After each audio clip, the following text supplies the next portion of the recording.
They just started a YouTube channel and like one of the first videos got 10 million views. You probably would not know that it's like 2 degrees removed from Anthropic or OpenAI or some of these billionaires if you found it on YouTube.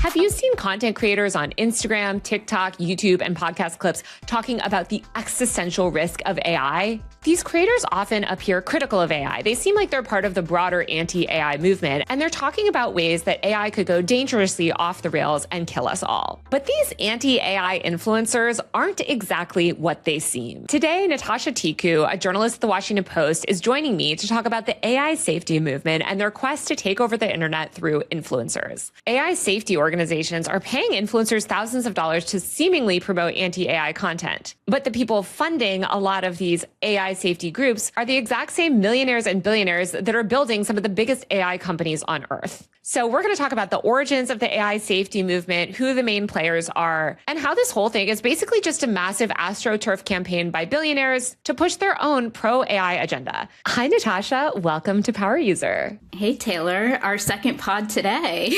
I'm so excited to have you here because you wrote a story for The Washington Post that, frankly, I was so jealous of because I feel like it's something that I'm just noticing so much online. It's titled Inside a Growing Movement to Warn AI Could Turn on Humanity. And you talk about the rise of kind of like, I don't know if what you call it, like AI safety content that seems to be taking over the internet. So first of all, describe the type of content that you're talking about that people might have seen online in their feeds. Sure. So AI safety it's an evolving term. Like this is sort of the one that the community has landed on. This is almost like a 25-year-old movement. So if you've heard about like the singularity, effective altruism, rationalist, transhumanist, like it's kind of at this intersection. So you may have seen something about like, have you heard the one about the AI that blackmails you or the AI that might have resorted to murder? It's basically stories about humans losing control of the technology and the technology taking over. Super intelligence, like it's doomsday scenarios in a way, right? The art will all be very similar. It's like clip art of different computer networks and like maybe spliced with the Terminator. It's maybe not very visually stimulating, but it's very dramatic. It's supposed to make you feel like this is a risk that is not being properly listened to and you need to pay attention because it is coming now. It's happening soon. The titles are usually very grabby in terms of how to protect yourself from this or why we have to listen or what these researchers have found. Yeah, to me, I see a lot of the like, this researcher is blowing the whistle on this, or this original person. You know, there's all these kind of figures that you start to see once you watch enough of this content that kind of come up, and we're going to talk about some of them today. But it feels very like urgent and scary. And I feel like it's especially doing well on short form video. Yes, there's a lot of long form content that feeds into this as well. But I notice a lot of it on TikTok and Instagram Reels, where it's like, this child used ChatGPT, 56 days later, they were dead. That's not as much existential risk, but it's this like very scary thing where it makes AI seem like this like terrifying new technology that like we should be stopping to develop immediately. Yeah, often if you go to the end, if you look at the long form version of the YouTube short, it is about why the development of this technology needs much more controls. Many of the organizations behind this content would like to see a pause or a slowdown of AI development. I mean, it's videos about the dangers of chatbots, AI psychosis. I mean, I would say like the article versions of these videos also perform really well. I mean, I've written some stuff like this as well, where it's like, oh, here's this terrifying story, right, about kind of what happened. But the existential risk seems to really be taking off. I mean, Bernie Sanders posted a very viral video that was himself on CNN earlier this week, talking about how AI is an existential threat to humanity. And you sort of start to hear a lot more of this doomsday scenario content creeping up. I think to a lot of people that encounter this content, it seems good. It seems like they want to share it, especially if they're on the left, because it seems like, whoa, this is a scary technology. Like, we need to raise the alarm. But today I want to dig into some of the groups that are actually pushing this, and especially the groups that you mentioned in your article. So how did this AI safety movement start, and when did it begin? So it began, I would say, around 2000. So it's actually been around for a while. And it started with people who are not AI researchers. A lot of of them are former philosophers from Oxford, self-taught people who were prescient, right, about the general direction that AI technology was moving toward. People now give them a lot of props for anticipating some of the concerns that we've seen around like ChatGPT and very human-like AI and what this can do to human interaction, how quickly the technology is developing. But what used to be called like concerns about the singularity, sometimes you hear about long-termism or effective altruism. It's basically a group of people who feel a huge emotional, psychological weight to warn the world about the possibility that this technology could very quickly become a threat to all of human civilization. Oftentimes it jumps from just the technology being self-improving to ways that it could replicate itself and various reasons why the AI, once it reaches like a superhuman level of intelligence, might want to destroy humanity. Not necessarily because it's sentient or has an emotion, but just because like we are an inefficiency. There's something called the paperclip maximizer. Have you heard about this? I've heard of this. Correct me if I'm wrong. It's the idea of like we could program a super intelligent AI to maximize the number of paper clips that are made. And in process of doing that, I guess they destroy all of humanity to maximize the amount of paper clips that could be made. This sounds very silly to me, at least when I've talked to kind of researchers, they say like, well, any sort of super intelligent system would also understand context. Like part of intelligence is also understanding context of a task and motivation of a task. And so like the idea that an AI would go off the rails in that way seems a little bit silly. But for sure, the people developing these technologies are not always responsible. I think like a lot of people hearing this though, like might have a lot of sympathies for these people, right? Like, I mean, when I hear these arguments, I'm like, yeah, that is scary. I don't trust Elon Musk to not destroy humanity. This stuff is really scary. So speaking of this like paperclip theory, who are some of the main proponents pushing this in the 2000s? Yeah, I think the one person that you really should probably know about is Eliezer Yudkowski. He is the founder of this blog called Less Wrong. He's also the author of this fan fiction series called Harry Potter and the Methods of Rationality.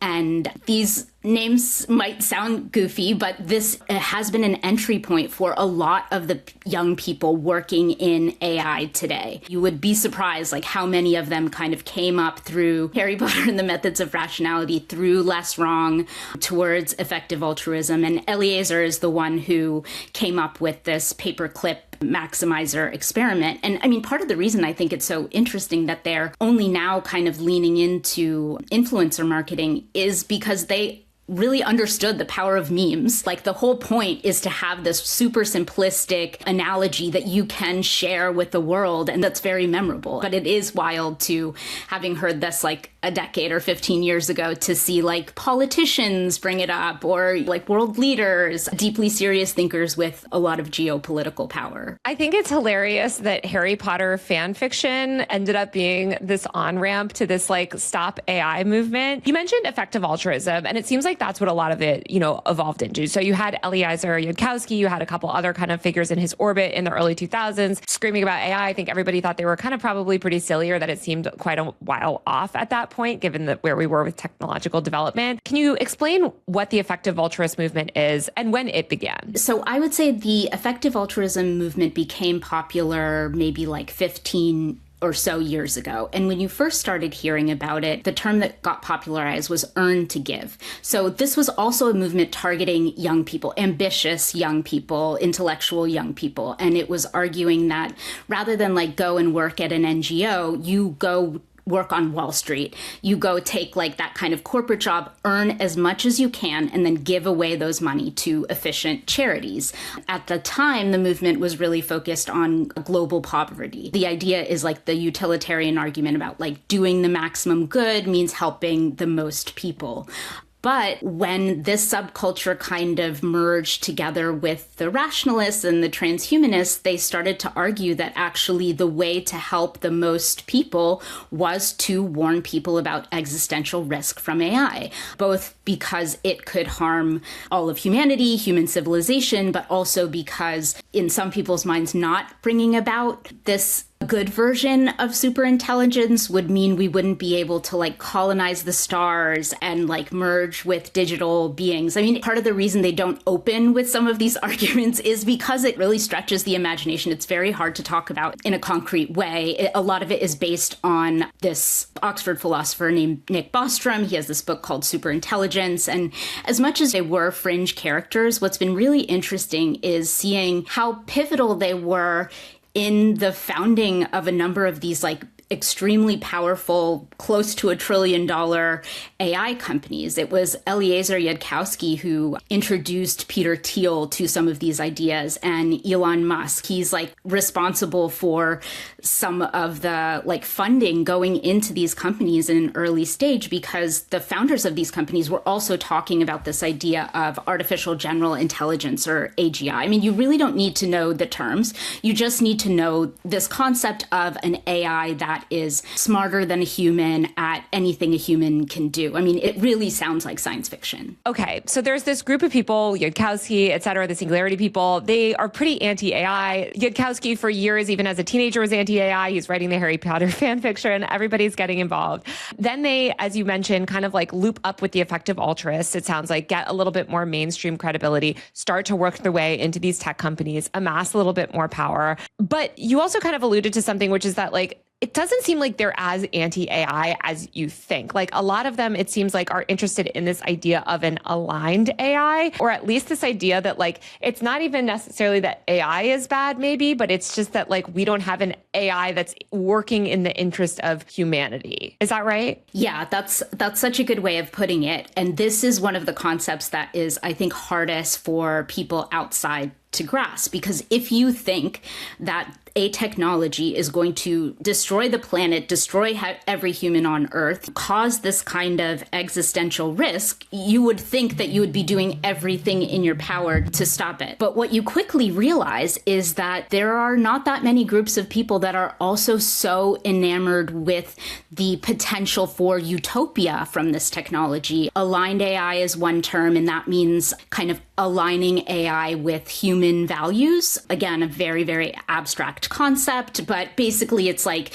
you do what the developers want. You have morality system, like ethics, and you approach problems in a way humans might, even though you don't have any real world experiences or emotions of your own. Sometimes they used to call it friendly AI. It's both like a utopia and a dystopia. And these are the people who get very excited about like some of the latest AI development. They keep very, very close tabs on these so-called frontier labs. So Anthropic, OpenAI, DeepMind. And there is a huge amount of overlap between the people funding these technologies and also funding the nonprofits and the other institutions. Okay, so basically, like these people that are the anti-AI, stop AI, existential risk people, it's not even that they don't necessarily want AI or they want to pause AI. They want to sort of pause it or alert people to the dangers so that we can develop actually a better AI that works in the interest of humanity, theoretically, and brings us all utopia? Yeah, I would say there's definitely split within the community about like, should we just stop here? This is the safest route. But a lot of these people had been exploring ways that they could bring about the good AI for a long time. Like here, let's look for technical solutions. Let's try to research different ways that we can imbue the AI with a better sense of morality. And you have some of those people now saying it's not working, we have to stop right now. And others of them are like at the top level of Anthropic and OpenAI, and they believe that they can still bring about AI in a way that is safe. You mentioned that these people are working in some cases at the top level of these AI companies, but they care a lot about AI safety, or they care a lot about where sort of like the development of AI goes. And so they're also giving money to these nonprofits. And these AI safety nonprofits are the ones that are going out and pushing these influence campaigns. Yeah, so some of these nonprofits include the Future of Life Institute, Control AI, Center for AI Safety. You might remember some of their work from very early in the ChatGPT era. These were the same people who put out those letters, those open letters signed by all of these top scientists and AI executives talking about existential risk. That's what they were leading with a couple years ago. Now, a lot of them are focused more on these influencer campaigns as a way to bring their ideas to the masses. If you're watching this video and you like my work, please support me on Patreon via the link below or buy a paid subscription to my tech and online culture newsletter at usermag.co. That's usermag.co. I don't have any long-term brand partnerships, and a lot of my content is effectively demonetized. I've lost major brand deals for speaking out on certain issues and for challenging power. As you can imagine, advertisers are not exactly eager to work with somebody who covers a lot of the topics that I cover and talks about the things that I talk about. These videos I make are entirely funded by you, and I can't continue to make them without your support. So if you get any value out of the videos that I create and you want me to be able to create more, please support me on Patreon or Substack via the links below. On Patreon, I do bonus episodes, monthly Q&A live streams, and post frequent updates about my work. My Substack newsletter gives you a bi-weekly roundup of everything that I'm seeing and reading and paying attention to online. You can also get my newsletter on Patreon. Once again, the links to everything are below in the description. Every dollar of your support makes such a difference. Can you describe what these campaigns look like? Like, who are they reaching out to, and what's the goal of these campaigns? Why are they working with influencers to push this message of existential risk? One of the nonprofits that I talked to, I think, articulated it best, like the Control AI. So they were saying that they already have all of these top AI executives, all of these top scientists talking about existential risk, but it is not proliferating to the general public. Now, all of a sudden, because AI is this central political issue, you have people who have very strong feelings, deeply care about AI, potentially voters who might actually change their vote based on what a politician does, and people do not care about existential risk. That sounds so false to me. That seems like all people care about. I mean, this content is so viral, and we have people like Bernie Sanders and the whole media and so many people talking about existential risk all the time. I feel like it's actually become like a pretty major issue. Well, I think that the polling shows that it's actually pretty low down as an issue. If you look at the ranking of AI concerns, oftentimes it is jobs or human AI relationships or things that impact your real life immediately.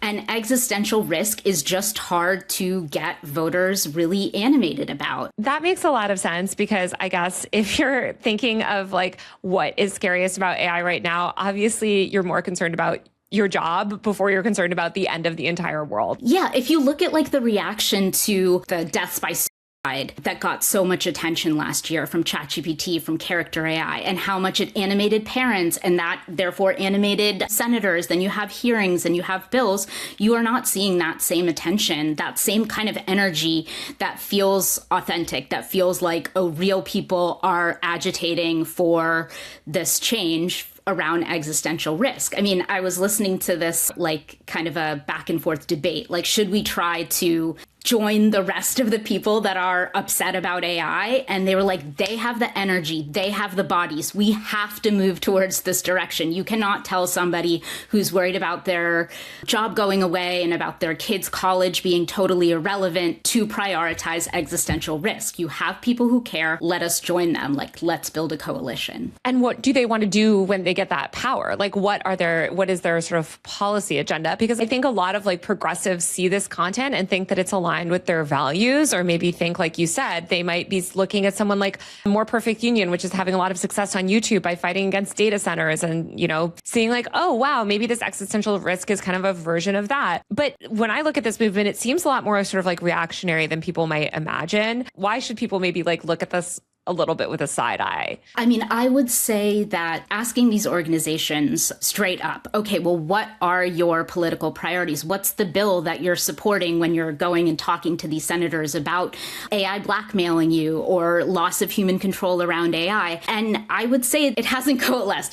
These are not like very politically seasoned, savvy policy wonks. A lot of time, what they told me their goal was just to make sure that politicians feel a sense of urgency around this. They want to be able to have this be part of the mainstream discussion. Future of Life Institute, for example, has this program where they've been paying like $100,000 a month for the past year for creators. You can apply to it. You have to talk about some of the concerns ones that overlap with them. But you can put your pitch in on their website. They recently convened all of these different groups, including folks from the far right, labor unions, the AFL-CIO, SAG-AFTRA, family values groups, and also like some of the more labor activists or like people you might think of as on the left. And they came together and they wrote this like pro-human declaration. I think that within the movement, it's very split about whether this will actually help existential risk in the long run. Yeah, it seems like there's just so much money in this like AI safety movement. And I'm inherently suspicious of it because this is billions and billions of dollars collectively being poured into something. And I'm sure you're like this as a reporter too. Like when you see that amount of money going to something, like it's usually not something that's ultimately going to benefit like working people or like the average person. And I even think of like the relationship that some of these like safety doomers have with the billionaires that they claim that they want to regulate. There was a big event in LA a little while ago that Yudkowski and Nate Soares, who co-authored the book, If Anyone Builds It, Everyone Dies, had in LA. And first of all, they banned any journalist that was critical of AI, which is hilarious because you guys are supposed to be this AI critical movement. You banned anybody that's been critical of AI from your big party. And the party was with Grimes and a bunch of billionaires. So it just seems like this movement is not quite what it seems. And I'm curious if you can kind of talk about that. Yeah, I mean, obviously, I think follow the money, follow the money, follow the money.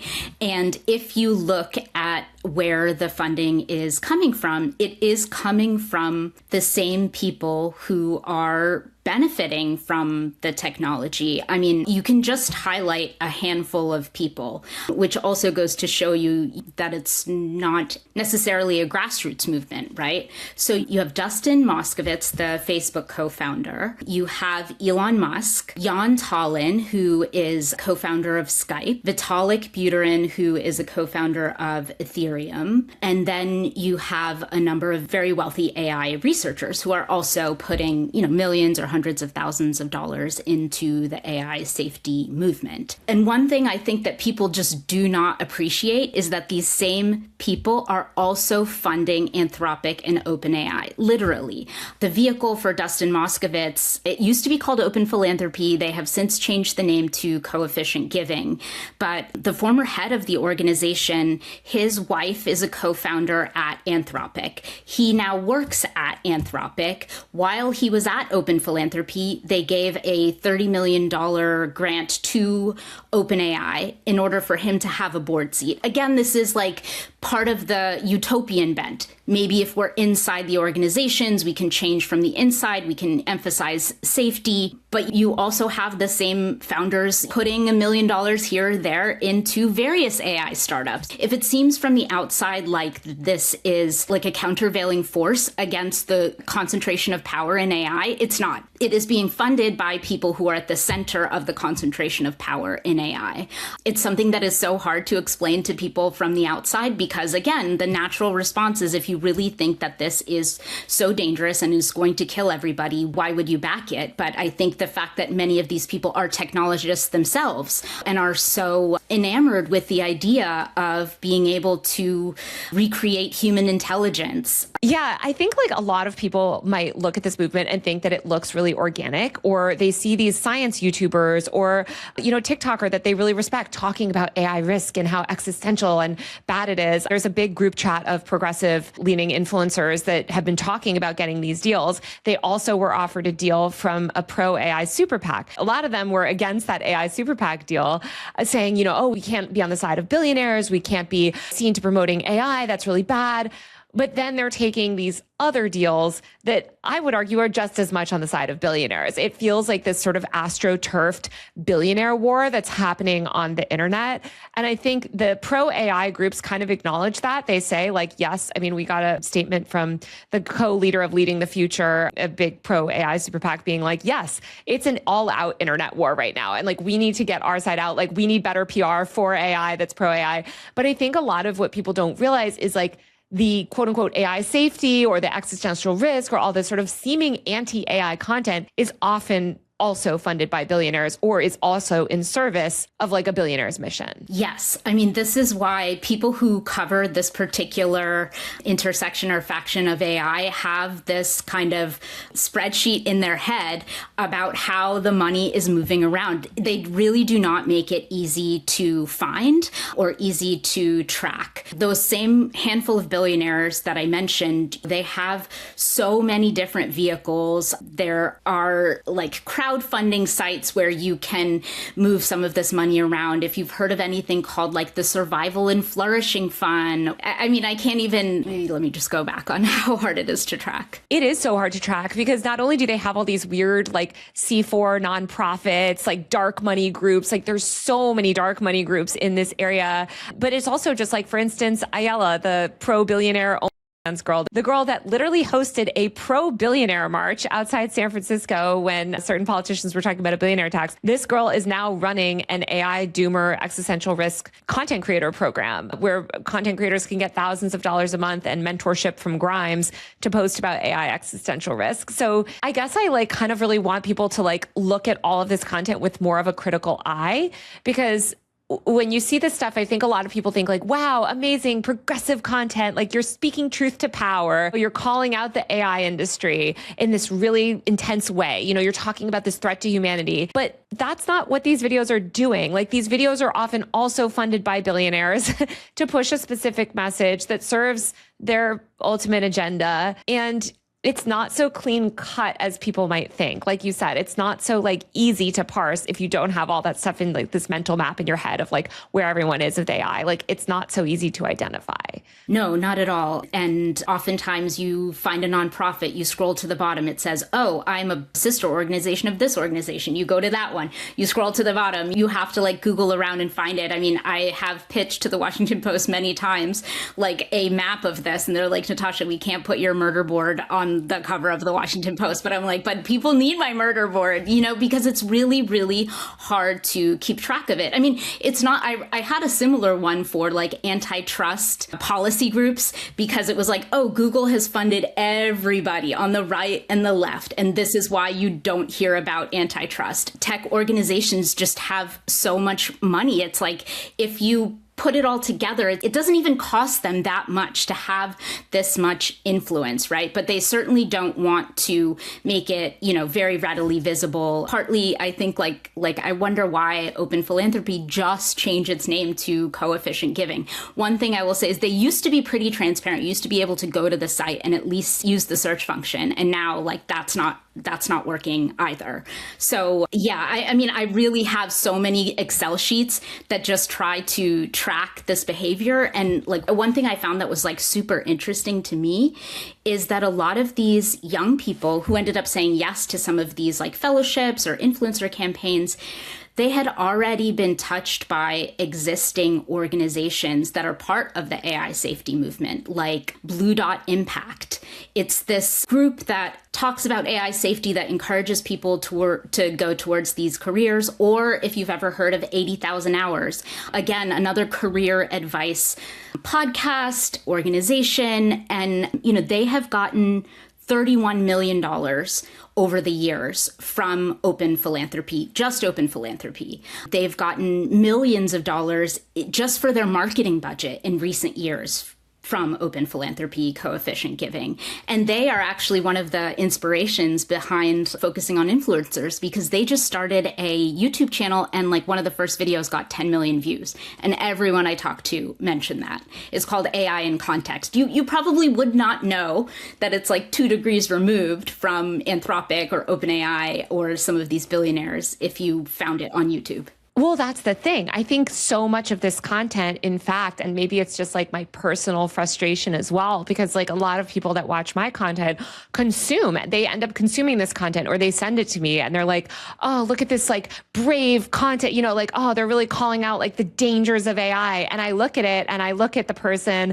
And as you said, it's like you kind of go through this like chain of events. You're like, well, what's that? And what's that? And is this person getting funded by that person? Or like they seem like they're getting followed and boosted, you know, inorganically by one of these strange groups. And ultimately, it all sort of comes back to these billionaires. I think like your comparison with Google is so correct. I think of this with Meta as well. I've talked so much on my channel about like Meta age verification laws and how they literally fund both sides. They fund like the sort of like social media, the child safety groups. OpenAI as well has been doing this. They've been funding these like child safety groups to push these online child safety laws.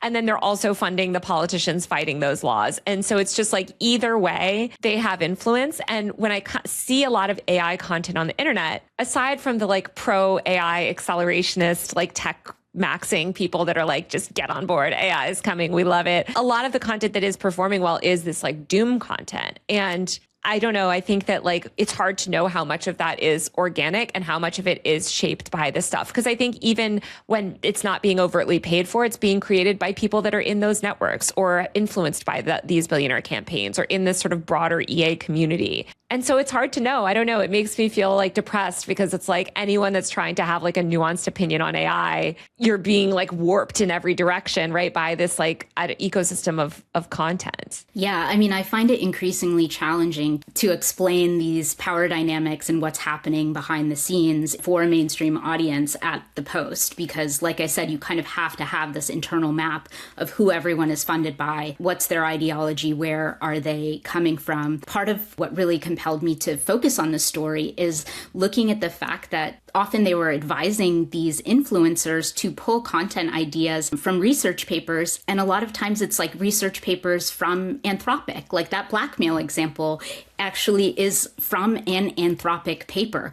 And like people who work at Anthropic have said they put that example in there as a way to alert politicians to what might happen. They don't hide it. Like if you look a little bit further down in the paper, it says this might have been a little bit of a Chekhov's gun because we gave them a loophole for the ability to blackmail. We put the information very close together. So this is a really contrived situation. But here you have the fastest growing company this year, right? Beating the other AI companies. Exactly. You have basically like the biggest and most powerful AI company right now putting stuff in their research papers that then influencer groups and AI safety groups will flag to influencers to then make this content that seems like it's challenging the AI industry and seems like it's holding like power to account almost, but they're getting it from Anthropic and it's like all funded by billionaires. Like it just feels like it's all part of this same big ecosystem and these people are so cozy with each other as well. I just want to like shake a lot of people to like that I see on consuming this content on the internet and thinking that it's organic and sort of falling for it because I'm like, that all these people are together in the same parties in San Francisco. That they all hang out together. I mean, I think that Yudkowski event in LA was such a perfect encapsulation because you had like the richest of the rich people. You have people that they're ostensibly against. Ayala, the pro-billionaire girl, is there, and then they're claiming to be like holding power to account. Like, it's just very ridiculous. Yeah. Even a couple of years ago, Sam Altman, the CEO of OpenAI, was saying that Yudkowski should maybe deserve the Nobel Prize for highlighting these issues early. One of the people that I talked to for my article, Daniel Kokotajlo, who was an OpenAI researcher and, came out and spoke out against the company's safety practices, which he said were irresponsible. He's also behind this viral essay called AI 2027, which is one of the things that many of the influencers use as a source material for their viral posts. But I was asking him about this, like when people understand that it is the same people who are funding OpenAI and Anthropic that are behind the AI safety movement, like how do you talk about this? And he was addressing this criticism of the movement that's existed for a few years, which is like, is it just inorganic hype to make these companies appear more powerful, their technology more inevitable, their ability to shift our entire economy and the way we are oriented with each other in the world? Like, is it just making them appear not like a normal technology where you have trade-offs, but like this event horizon thing beyond which we can't even see? And he said that is completely false. That's not why the people who raise these concerns are doing it. But he did say, like very plainly, but I do think they're too cozy with the AI companies, and that leads to them pushing for solutions that won't really hurt the AI companies. Recently, there was a march in San Francisco about stopping AI development and pausing. And one of the people who was not part of the march, but she identified, oh, that's an Anthropic employee, and immediately got a lot of flack from it online. It just goes to show you that this is the milieu in which this environment is operating. You are very close to the same people who are building the technology that you believe will lead to this potential extinction event.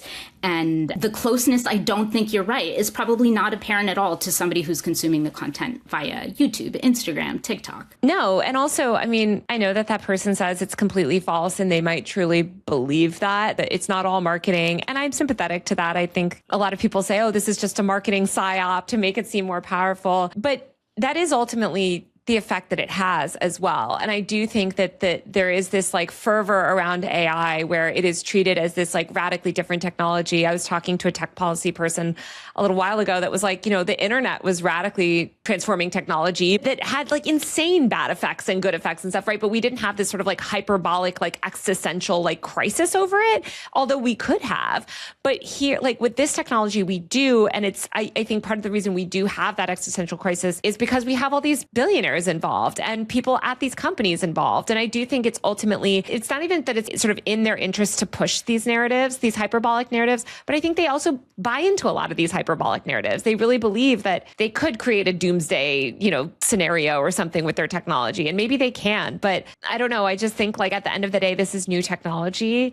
And we can regulate technology and we can understand technology. And this is not like they've invented like a portal to a new dimension. You know what I mean? Like these technologies are invented through incremental developments that thousands of people have hands in. And that is something that we can control. Yes. And I would say from longtime AI policy academics and experts that I talk to, I think one thing that they really caution against is this worldview requires you to anthropomorphize the technology in a way, right? Like even the paperclip thing, you're saying that it doesn't have human motivations, but I mean, it is pulled from sci-fi, right? And if you think about it as what you're trying to stop is a superhuman intelligence rather than a product that so many knobs and dials are being pulled behind the scenes. In order for this technology to get better at any different domain, they have to go out, find PhDs in biochemistry,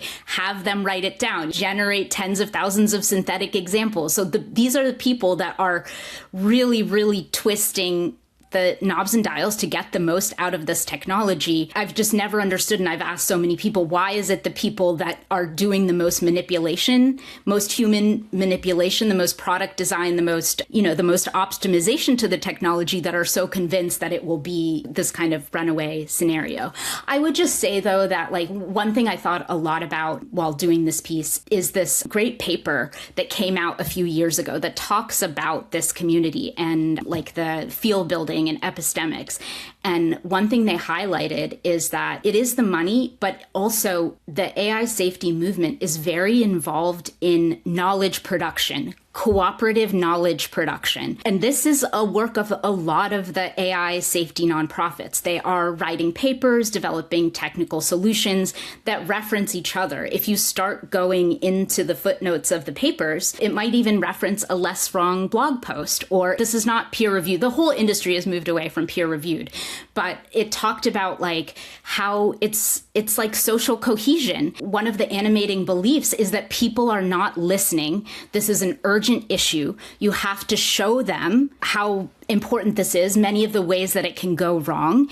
And it talked about like right now, this information is just being shared with elites and it's influencing academia, it's influencing policy. But what happens when these ideas kind of break containment and go to the masses? That's partly why I was really interested in looking at this, because it's AI 2027. If anyone builds it, everyone dies. Like it's Anthropic papers. That's what's going viral in this AI safety content. It's content created in the belly of the beast. Yeah. Given the fact that so much of this content is sort of so manipulated, it's so hard to tell like what's organic, what's not organic. Some of this anti-AI content is not actually, I would argue, very anti-AI. It's coming from the same AI companies. Like, how can somebody know what to trust? And how can somebody know what content to take seriously when we talk about AI? Because I mean, you mentioned this earlier, but like positioning it as this existential risk can be really scary and people can feel overwhelmed. And I think it's bad to buy into their ideology. I think that's a really bad ideology to have, like this existential risk nonsense. Like it ignores, as you said, like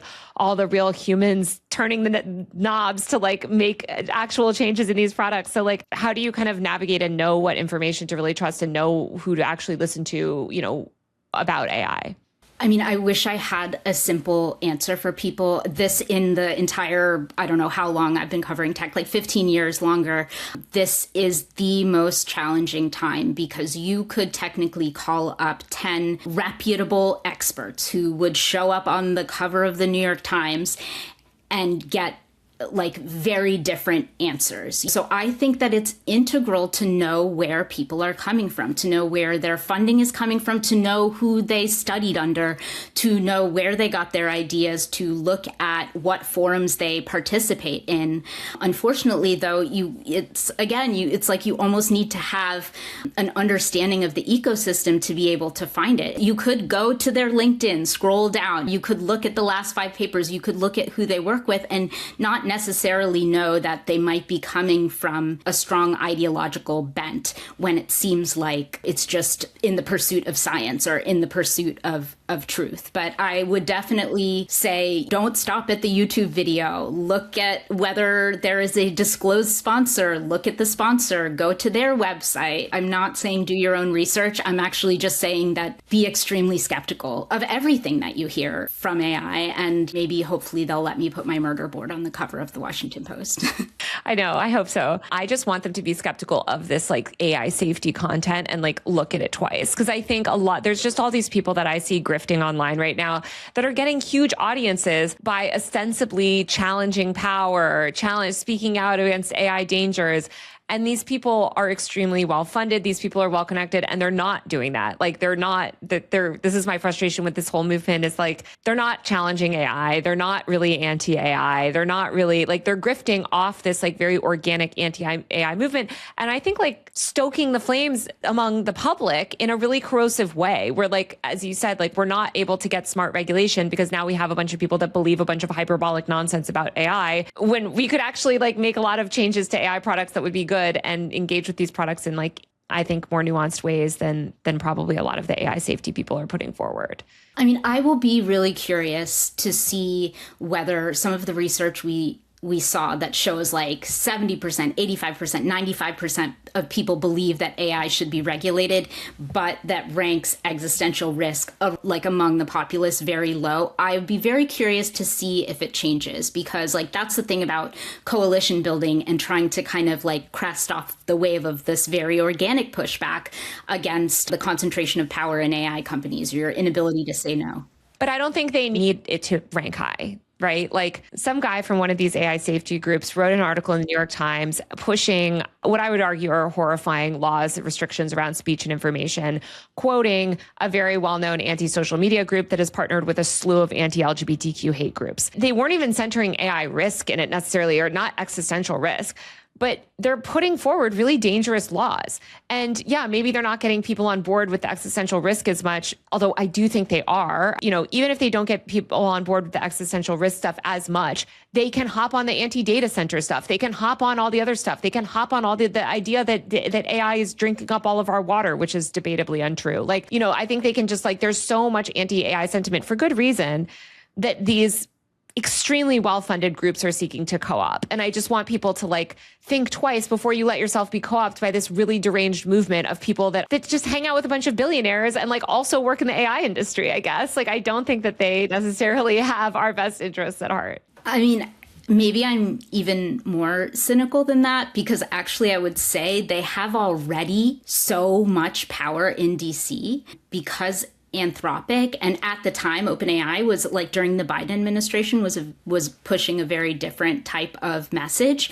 I would say the whole way that we think about AI safety, the way you think about like testing beforehand, red teaming, looking at biochemical, nuclear, very particular kinds of risks, down to the way that they test it. Part of the reason why we didn't fully anticipate or understand, or some people didn't anticipate or understand how it might affect people mentally when you have 8-hour-long conversations with the chatbot, is because they were in these red teaming, in these safety exercises, they were just doing like one back and forth or a few back and forth because they have a particular idea of the ways that this technology could go wrong. So I would argue we are already living in a world where they have had massive influence on how we think about testing this technology, the direction it could possibly go. So this to me is more like a resurgence of it. Well, Natasha, thank you so much for joining me and talking about all of this. It's been so great. Thanks for having me talk about one of my favorite subjects that I'm obsessed with. So really appreciate it. All right, that's it for this week's Power User. If you like my work, please support me on Patreon or Substack via the link below. You can buy a paid subscription to my Substack newsletter at usermag.co. I send a weekly roundup of everything that I'm reading and following online. You can also support me on Patreon, where I do bonus episodes, a monthly Q&A live stream, and more. I'll be back next week with a brand new episode of Power User. See you then.